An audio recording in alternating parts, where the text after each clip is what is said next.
ඉතින් කූර නෙළුම් වලට ආස කරන ඔයාලට කූර නෙළුම් බීජ පැළ කරගන්නේ කොහොමද කියලා දෙන්න හිතුවා. මේ වීඩියෝ එකේ තියෙන්නේ මම පැළ කරගත්ත කූර නෙළුම් බීජ. මම වර්ග 5කින් කූර නෙළුම් බීජ 25ක් ඔන්ලයින් ඕඩර් කරා. දවස් 2ක් විතර යද්දි මට ඒ පාර්සලය හම්බුණා. ඊට පස්සේ මම ඒ නෙළුම් ඇටවල තියෙන පුංචි ඩොට් එකක් වගේ පැත්තෙන් පොඩ්ඩක් සිදුරු කරලා වතුර එකකට දැම්මා. සාමාන්‍යයෙන් පොඩි බේසමක් අරගෙන තමයි මම එහෙම වතුර එකකට දැම්මේ. දවස් 3ක් විතර යද්දී ඒ බීජ වලින් කොළ පාට නොපැයියන් එන්න පටන් ගත්තා.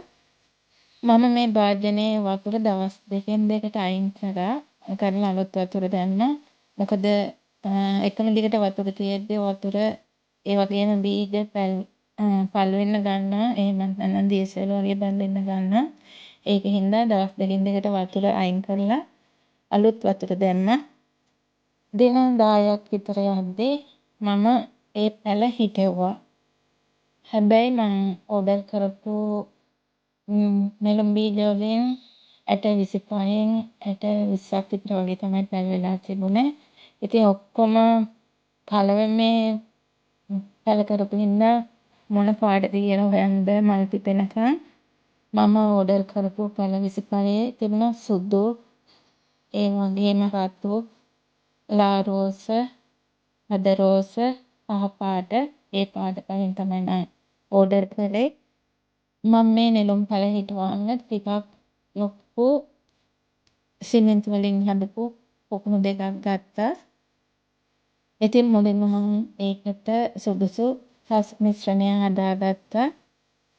වෙලේ මඩ, සුදු වැලි, ඒ වගේම කොම්පෝස්ට් පොහොර, ඒ වගේම අපේ වත්තේ තියෙන පස්, මේවා එකම ප්‍රමාණයට අරගෙන කලවම් කරලා මේ පොකුණු දෙකට දාලා වතුර දැන් සාමාන්‍ය මට්ටමට පිරෙන්නේ නෑ වතුර. පැළ ටික හිටවලා දවස් 2ක් 3ක් විතර ගියාට පස්සේ තමයි මම වතුර පිරෙව්වේ. දැන් මගේ මේ පැළ වලට දින 45ක් විතර වෙනවා. දින 80ක් 90ක් අතර කාලේ තමයි මල් වෙන්නේ. ඉතින් ඔයාලටත් හරිම ලේසියි මේ විදිහට කූර නෙළුම් බීජ පැළ කරගන්න. මදුරුව බෝ වෙයි කියලා මම මේ චූටි මාළු පැටව් වගේ එකක් දාලා තියෙන්නේ. දැනට නම් මම පොහොර විදිහට දාලා තියෙන්නේ මේ නිල් කැට ටිකක් තමයි. තාම මේවට පොහොර නම් දැම්මේ නැහැ.